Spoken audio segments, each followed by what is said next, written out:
Saudara-saudara, kelak di akhirat, kalau kedua mata kita tidak bisa memandang wajah Nabi, kalau kedua mata kita Allah haramkan untuk memandang wajahnya Nabi, kita menjadi orang-orang yang celaka, kita menjadi orang-orang yang rugi kalau nanti tidak bisa memandang wajahnya Nabi Muhammad. Para sahabat-sahabat yang mulia, beliau ingin masuk surga. Tujuannya itu bukan istana yang temboknya terbuat dari emas putih, bukan istana yang tanahnya terbuat dari kasturi, bukan bidadari-bidadari, bukan telaga Al-Kautsar, bukan telaga Al-Haud. Tujuan para sahabat masuk surga, tujuan para sahabat masuk surga satu, berkumpul dengan Nabi Muhammad SAW. Andaikan di surga tidak ada Nabi, para sahabat tidak mungkin masuk surga. Saudara-saudara, Sayyidina Ja'far bin Abi Thalib, Ja'far At-Tuyur yang berterbangan di surga. Sayyidina Ja'far bin Abi Thalib, ketika beliau mati syahid, kedua tangannya terputus, Allah gantikan dengan sayap, sehingga Ja'far, ruhnya beliau menghadap Allah Subhanahu wa taala. Ketika ruhnya beliau mau sampai ketika roh beliau mau sampai di hadapan Allah, tiba-tiba terbayang dari kedua matanya beliau pandangan kepada wajah baginda Nabi besar Muhammad SAW. Terbayang akan wajah Nabi Muhammad, sehingga beliau bermohon kepada Allah, ya Allah, izinkan aku kembali ke dunia untuk memandang wajah indah baginda Nabi besar Muhammad SAW. Sayyidina Abu Bakar As-Siddiq radhiyallahu anhu, ketika beliau sedang berkumpul bersama Nabi Muhammad berkata, wahai Abu Bakar, apakah engkau sudah makan? Kata Sayyidina Abu Bakar, aku belum makan ya Rasulullah. Pulanglah engkau pergi makan dulu. Pulang Sayyidina Abu Bakar As-Siddiq. Ketika Sayyidina Abu Bakar As-Siddiq pulang, tidak lama kemudian datang lagi. Kata Rasul, wahai Abu Bakar, aku tidak pernah melihat orang makan secepat itu. Kok cepat banget engkau makan? Apa kata Sayyidina Abu Bakar, ya Rasulullah, ketika aku akan memakan makanan itu ya Rasulullah, tiba-tiba teringat wajahmu ya Rasulullah, makanya aku tinggalkan makanan itu dan aku kembali ke sini lebih memilih untuk memandang wajah indahmu ya Rasulullah.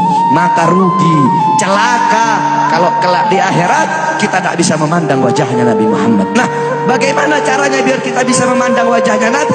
Bagaimana caranya biar kita bisa berjumpa dengan Nabi? Di akhirat kita tidak bakal bisa berjumpa dengan Nabi.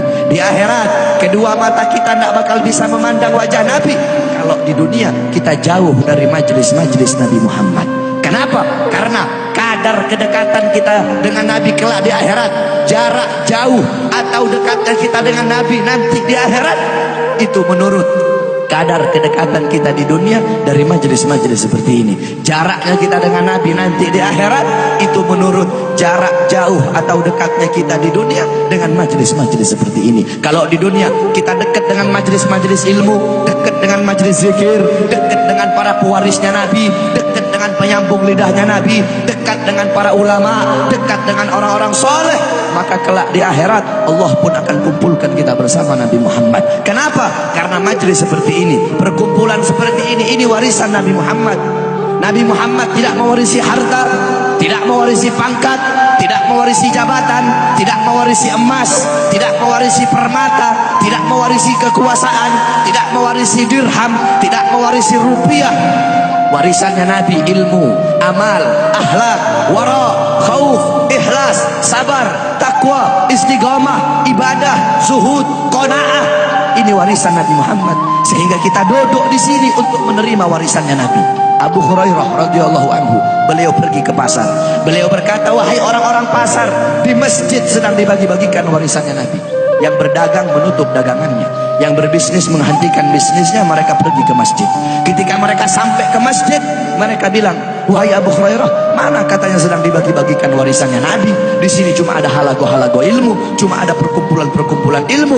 Apa kata Abu Hurairah? Perkumpulan ilmu, majelis ilmu, itulah warisan Nabi Muhammad. Kita duduk di sini menerima warisannya Nabi. Maka warisan mana yang lebih mulia selain daripada warisan Nabi Muhammad? Warisan mana yang lebih agung selain daripada warisan Nabi Muhammad? Warisan mana yang lebih berharga selain daripada warisan Nabi Muhammad? Warisan mana yang lebih bermanfaat selain daripada warisan Nabi Muhammad? Oleh karena itu bersyukur kita kepada Allah, karena Allah jadikan kita hamba-hamba yang duduk di majelis ilmu.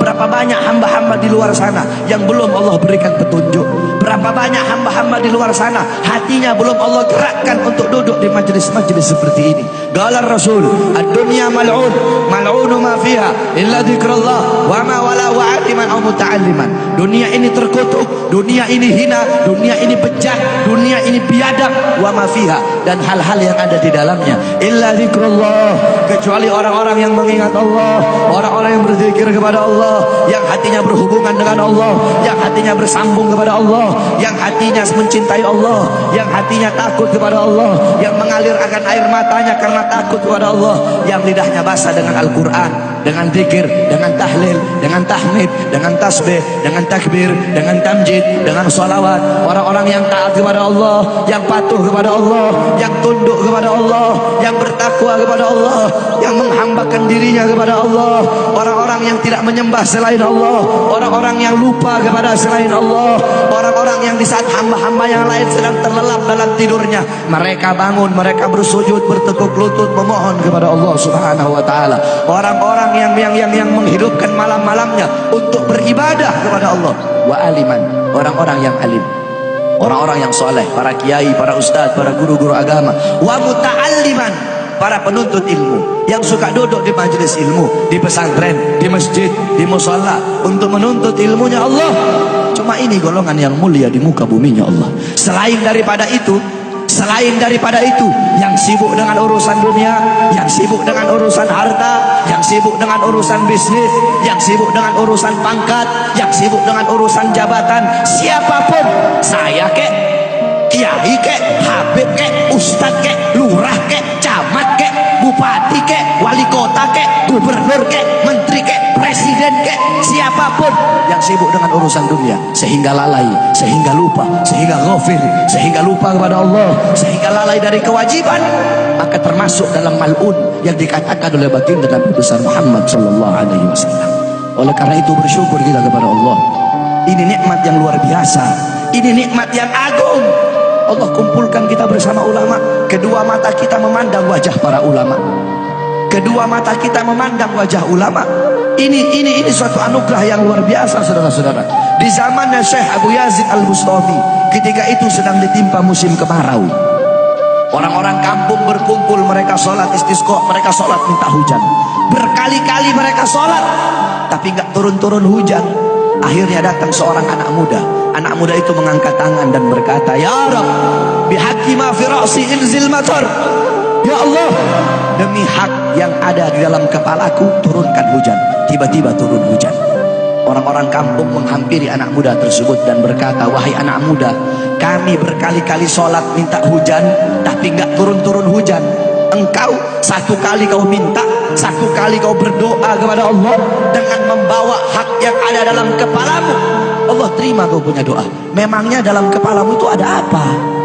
Anak muda tersebut berkata, di dalam kepalaku ada kedua bola mata, yang dimana kedua bola mata ini pernah aku gunakan untuk memandang wajahnya Syekh Abu Yazid Al-Bustami. Berkat kedua mata, sebab kedua mata yang pernah memandang wajah beliau, sebab kedua mata yang pernah memandang wajah orang soleh, maka aku bawa kedua mata ini menghadap Allah dengan harapan agar Allah menerima doaku dan Allah pun menerima doaku. Itu kedua mata yang memandang wajah orang soleh. Maka bagaimana kalau kita duduk berkumpul bersama ulama? Kata Rasulullah, satu kali pandanganmu, engkau memandang orang alim, engkau memandang orang ahli agama, pandanganmu itu lebih mulia, lebih baik, lebih utama daripada engkau menyedekahkan 1000 kuda untuk orang-orang yang berjuang di jalan Allah. Faqih Muqaddam Muhammad bin Ali Ba'alawi, di zaman beliau, ketika itu beliau sudah meninggal. Faqih Muqaddam, beliau adalah Ustadzil A'dham. Beliau seorang guru besar. Beliau Syekhus Syuyukhus Syariah, gurunya para guru-guru syariat. Bukan guru syariat, tapi gurunya para guru-guru syariat. Qudwatul muhaqqiqin, pedoman para ahli hakikat. Tajul a'immatil arifin, beliau mahkota para ahli ma'rifat. Faqih Muqaddam, kakeknya para habaib, kakeknya Segaf wal Idrus Al-Habsyi, Al-Attas bin Syahab dan para habaib-habaib yang lain. Nah, Fagil Mugaddam dimakamkan di Zanbal. Zanbal itu pemakaman para aulia, pemakamannya orang-orang soleh, pemakaman para habaib. Dulu ada satu orang fasik, orang yang suka berbuat dosa. Ini orang fasik dikuburkan di dekat makam Zanbal. Ini orang fasik dikubur di dekat makamnya orang-orang soleh. Beberapa minggu kemudian ada seorang wali bermimpi. Seorang wali bermimpi bahwasanya orang fasik itu sedang disiksa oleh Allah, sedang diazab, sedang disiksa oleh Munkar dan Nakir. Tulang-tulangnya diremukkan. Tiba-tiba ketika dia sedang dalam penyiksaan, Fagil Mugaddam masuk ke dalam kuburnya orang fasik tersebut. Fagil Mugaddam masuk dan Fagil Mugaddam bilang, wahai Munkar Nakir, pergilah engkau. Jangan kau siksa orang ini. Dengan engkau menyiksanya, teriakan dia, jeritannya dia mengganggu zikirku kepada Allah Subhanahu wa ta'ala. Orang fasik tersebut dapat syafaat hanya karena kuburnya dekat dengan makomnya orang soleh. Maka bagaimana kalau kita di dunia dekat dengan ulama, duduk bersama orang-orang soleh? Dalam sebuah athar, Allah Subhanahu wa ta'ala bertanya kepada Jibril tentang seorang hamba. Wahai Jibril, tanya kepada hamba tersebut, apakah dulu ketika di dunia dia pernah duduk bersama ulama? Ditanya oleh Jibril, tidak pernah, aku tidak pernah duduk bersama ulama. Tanya kepadanya, apakah dia pernah makan bersama ulama? Ditanya, dia bilang tidak pernah makan bersama ulama. Tanya kepadanya, apakah garis keturunannya ada yang bersambung kepada ulama? Ditanya, ternyata tidak ada. Apakah dia cinta ulama, kenal ulama? Tidak. Kata Allah, masukkan orang ini ke surga. Jibril berkata, kenapa kau masukkan ke surga? Dia nggak pernah duduk bersama ulama, tidak pernah makan bersama ulama, orang alim bukan. Kata Allah, karena dia mencintai seseorang, yang dimana seseorang yang dia cintai cinta kepada ulama. Orang itu tidak langsung cinta ulama, tidak, tapi dia mencintai seseorang. Seseorang yang dia cintai itu cinta kepada ulama. Lihat, begitu luar biasanya mencintai para ulama. Karena beliau-beliau para ulama, orang-orang soleh, mereka orang-orang yang merindukan Allah dan Allah merindukannya. Mereka orang-orang yang mengutamakan Allah di atas segala-galanya, sehingga Allah mengutamakan mereka di atas segala-galanya. Mereka, para ulama, orang-orang soleh, orang-orang yang banyak menangis karena takut kepada Allah. Dengan sebab-sebab mereka, dengan keberadaan beliau-beliau, hujan masih turun dari langit. Dengan sebab beliau-beliau, orang-orang yang takut, yang banyak menangis, karena beliau-beliau, bumi masih menumbuhkan tumbuh-tumbuhan untuk kita. Andaikan tidak ada beliau-beliau, tidak ada para ulama, tidak ada orang-orang soleh, tidak ada para salafun soleh, tidak ada para solihin, tidak ada para waliullah, tidak ada orang-orang yang takut kepada Allah, langit tidak mau menurunkan hujan untuk kita, saudara-saudara. Oleh karena itu bersyukur kita kepada Allah. Allah kumpulkan kita bersama para ulama, Allah kumpulkan kita bersama orang-orang soleh. Ini kemuliaan yang Allah berikan kepada kita sebagai umat Nabi Muhammad. Saudara-saudara, kita duduk di majelis yang mulia ini untuk memperingati Isra wal Mi'raj baginda Nabi besar Muhammad SAW. Kita duduk di sini, kita tidak pernah memandang langsung wajahnya Nabi. Kita tidak pernah berjumpa langsung dengan Nabi. Kita tidak pernah duduk bersama-sama dengan Nabi. Untuk apa kita duduk di sini kalau bukan karena iman dan cintanya kita kepada Nabi Muhammad? Padahal kita tak pernah bertumpah dengan Nabi, bertemu dengan Nabi nggak pernah, duduk bersama Nabi nggak pernah. Tapi kita beriman kepada Nabi Muhammad. Kita cinta kepada Nabi Muhammad. Kita umat yang dirindukan oleh Nabi, umat yang dicintai oleh Nabi. Rasulullah ketika beliau sedang duduk bersama para sahabat, Rasulullah berkata, wahai para sahabat, tahukah kalian golongan-golongan yang soleh? Tahukah kalian golongan-golongan yang mulia? Sahabat berkata, apakah para malaikat ya Rasulullah? Rasul berkata, bagaimana mungkin malaikat tidak mulia sedangkan mereka berada di sisi Allah? Ada lagi yang mulia. Apakah para nabi dan rasul? Bagaimana mungkin nabi dan rasul tidak mulia, sedangkan Allah menurunkan wahyu untuk mereka? Ada lagi yang mulia. Apakah kami ya Rasulullah? Bagaimana mungkin kalian para sahabatku tidak mulia, sedangkan aku berada di tengah-tengah kalian? Ada lagi yang mulia. Kata sahabat, Allah dan engkau yang lebih tahu ya Rasul. Rasulullah menundukkan kepala, Nabi Muhammad menundukkan kepala. Dari kedua pelupuk mata beliau mengeluarkan air mata, membasahi pipi beliau sampai ke janggutnya beliau. Beliau menundukkan kepala sambil menangis dan beliau berkata, golongan yang mulia ini, golongan yang soleh ini, mereka golongan-golongan yang adanya nanti di akhir zaman. Mereka tidak pernah duduk bersamaku, mereka tidak pernah memandang wajahku, mereka tidak pernah mendengar langsung kata-kataku, akan tetapi mereka beriman kepadaku, kata Rasul. Mereka umat yang aku rindukan, mereka umat yang aku cintai. Tuba liman yarani wa amana bi, wa tuba summa tuba summa tuba liman lam yarani wa amana bi. Sungguh beruntung orang-orang yang beriman kepadaku, kemudian orang-orang yang melihatku kemudian beriman kepadaku. Dan sungguh beruntung, dan sungguh beruntung, dan sungguh beruntung. 3 kali keberuntungan, 3 kali kemuliaan bagi orang-orang yang tidak pernah melihatku, akan tetapi mereka beriman kepadaku. Siapa? Kita umat Nabi Muhammad SAW. Kita tidak pernah memandang wajah Nabi, tidak pernah berkumpul dengan Nabi, tapi kita beriman kepada Nabi Muhammad. Apalagi kita umat Islam Indonesia. Umat Islam Indonesia, umat yang dicintai oleh Rasulullah. As-Sayyid Al-Habib Muhammad bin Alwi Al-Maliki, ketika beliau berziarah ke makam Nabi Muhammad, dalam keadaan sadar, beliau berjumpa langsung dengan Nabi Muhammad. Di belakang Nabi Muhammad ada ribuan orang. Habib Muhammad pun bertanya, ya Rasulullah, siapa yang ada di belakangmu ini ya Rasulullah? Ribuan orang ini, ribuan golongan ini, siapa ya Rasulullah? Rasulullah berkata, ini mereka yang ada di belakangku. Mereka adalah umat Islam yang aku cintai. Mereka umat Islam yang ada di Indonesia, kata Rasulullah SAW. Kita dicintai oleh Rasul. Kenapa? Coba kita lihat di Indonesia, saudara-saudara. Kalau bulan Maulud, kalau bulan Rabiul Awal, di kampung-kampung, di musola-musola, setiap masjid, setiap langgar, setiap pesantren, setiap RT, setiap RW pasti bikin maulid Nabi Muhammad. Kalau udah bulan Rajab, setiap pesantren, musola, masjid, kampung, RT, RW pasti bikin Isra wal Mi'raj baginda Nabi besar Muhammad.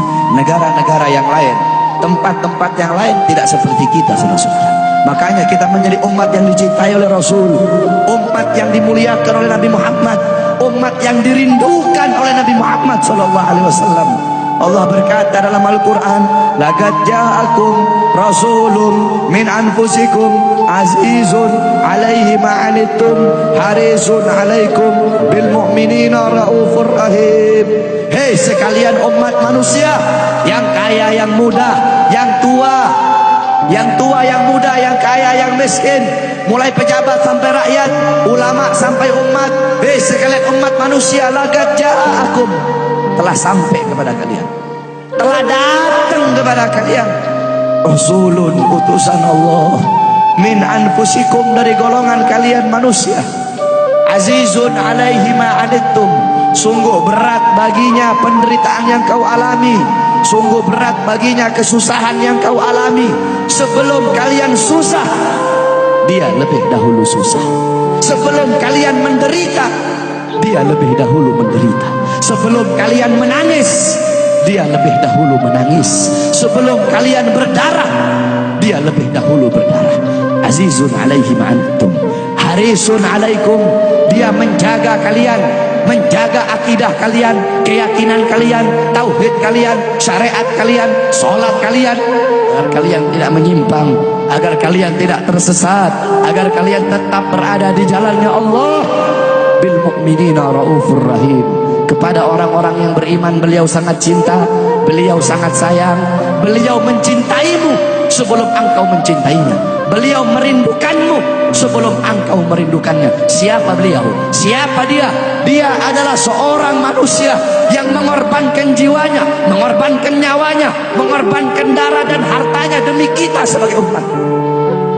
Beliau kepanasan, kedinginan, 3 hari 3 malam makan, mengganjal perutnya dengan sebongkah batu. Perut suci beliau berbunyi. Kelaparan bukan untuk dirinya, kelaparan bukan untuk anak cucunya, kelaparan demi kita sebagai umat. Beliau seorang manusia yang pipinya pernah tertusuk duri sampai tembus ke sebelah demi kita sebagai umat. Beliau seorang manusia yang pernah wajah beliau dilempari kotoran demi kita sebagai umat. Lupakah kalian dengan air mata beliau yang menetes setiap malam demi kalian? Lupakah kalian darah suci beliau yang menetes ketika berada di kota Taif, dilempari batu demi kalian? Ketika beliau pergi ke kota Taif, dahi beliau dilempar batu, darah ke beliau keluar. Ketika darah itu jatuh, ditampung darah beliau, ditampung darahnya. Sahabat berkata, ya Rasul, kenapa kau tampung darahmu ya Rasul? Rasul berkata, andaikan darahku jatuh di atas tanah Taif, penduduk kota Taif akan ditenggelamkan oleh bumi, sedangkan mereka adalah umatku. Luar biasa kasih sayang Nabi kepada kalian. Tetapi kita sebagai umat tidak tahu diri. Kita sebagai umat merusak sunnahnya. Kita sebagai umat melanggar ajarannya.